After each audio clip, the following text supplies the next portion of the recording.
ఇదే నా పల్లెటూరు, ఇదే నా తల్లిగారు, మా ఊరి పాడి పంట రాములోరి దీవెనంట.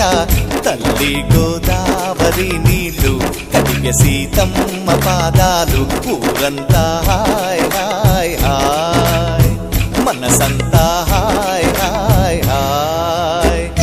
ఇదే నా పల్లెటూరు, ఇదే నా తల్లిగారు, మా ఊరి పాడి పంట రాములోరి దీవెనంట.